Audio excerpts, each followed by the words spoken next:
আজ 29 মার্চ 2026 রবিবার। খুব দুঃখজনক ও বেদনাদায়ক একটি ঘটনা ঘটে গেল টালিগঞ্জ ফিল্ম ইন্ডাস্ট্রির জন্য। আমি নিজে যেহেতু একটা সময় টালিগঞ্জ ফিল্ম ইন্ডাস্ট্রির সঙ্গে ওতপ্রোত জড়িত ছিলাম এবং বহু বছর কাজ করেছি, বহু সিনেমাতে ক্যামেরা ওয়ার্কের সঙ্গে জড়িত ছিলাম, জিমিজিব অপারেট করেছি। আমি রাহুলের সঙ্গেও বহুত কাজ করেছি। সেই রাহুল আজ কিন্তু আমাদের সকলকে ছেড়ে চলে গেল। রাহুল অরুণোদয় বন্দ্যোপাধ্যায়, পুরো নাম রাহুল ব্যানার্জি সংক্ষেপে। চিরদিনই তুমি যে আমার সিনেমাটা যারা দেখেছে তারা জানে ওর কীরকম অসাধারণ অভিনয় ক্ষমতা ছিল।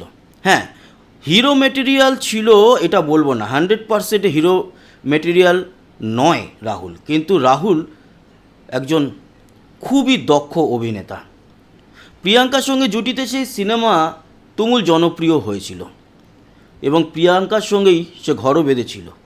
আলাদাও হয়ে যায়। একটি সন্তান আছে, ছেলে নাম সবুজ। সম্প্রতি একটি ইউটিউব চ্যানেলে পডকাস্ট করছিল, তার নামও দেওয়া হয়েছিল সবুজ নয় সহজ, তার ছেলের নাম, তার এবং প্রিয়াঙ্কার, এবং সেই পডকাস্টের নামও দিয়েছিল সহজ কথা। আজকে তালসারিতে শুটিংয়ে গিয়েছিল বাংলা একটি সিরিয়ালের নাম হচ্ছে গিয়ে ভোলে বাবা পার করেগা। আমি হয়তো সিরিয়ালটা দেখিনি, অনেকেই দেখেছে, জনপ্রিয় ছিল এবং রাহুলের চরিত্রও নাকি জনপ্রিয় হয়েছিল। শুটিংয়ে গিয়ে তালসারি আপনারা অনেকে জানেন, যারা জানেন না বলে দিই।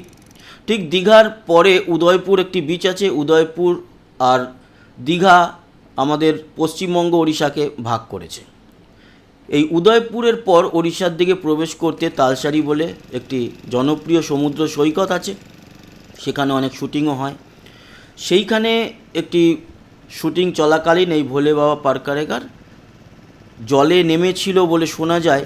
মধ্যাহ্ন ভোজের যখন বিরতি হয়, লাঞ্চ ব্রেক বলি আমরা, তো লাঞ্চ ব্রেকের সময় সবাই যখন খাওয়া দাওয়া করছিল তখন রাহুল বলে আমি আরও কয়েকটা শট দিয়ে আসছি। তারপর টেকনিশিয়ানরা চিৎকার করে ওঠে রাহুলদা ডুবে যাচ্ছে।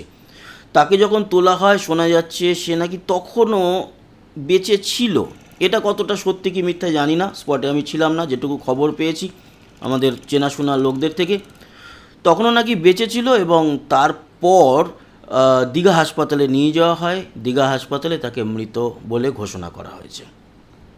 আর আমি ব্যক্তিগতভাবে যেহেতু ওকে চিনতাম, বহু বছর একসাথে কাজও করেছি, কয়েকটি সিনেমাতে তো একসাথে কাজ করেছি, যদিও আজ থেকে অনেক বছর আগেই।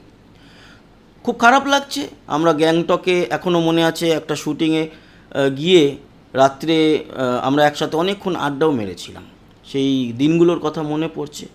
ওর ছেলে সহজ, তার কথা ভেবে প্রিয়াঙ্কার সঙ্গে আবার একত্রে বাস করার কথাও কিন্তু আলোচনা হচ্ছিল, অনেকটা মিটে আসছিল বলে শুনেছিলাম, তো সবই শেষ হয়ে গেল।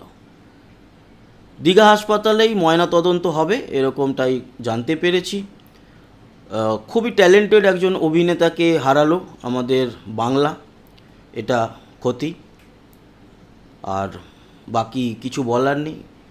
ওর আত্মার শান্তি কামনা করি, যেখানেই থাকুক বা যেখানেই নিয়ে যাক ওকে, সেখানে যেন ভালো থাকে। তো এই আপডেটটা ছিল আপনাদের জন্য। আবার দেখা হবে অন্যান্য খবরাখবর নিয়ে। ধন্যবাদ।